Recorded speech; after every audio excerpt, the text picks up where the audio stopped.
প্রাণ থেকে প্রাণের সৃষ্টি হয়। কোনোভাবে কিছু করা যায় না ডাক্তারবাবু?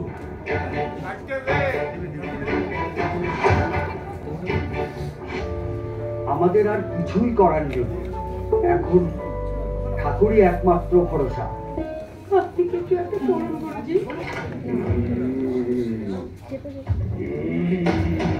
কে কে তুই? সবটুকু দিয়েই আমি চেষ্টা করেছি, সেখান থেকে দাঁড়িয়ে কোনো ফলাফল পাই না। এখন ঈশ্বরই ভরসা।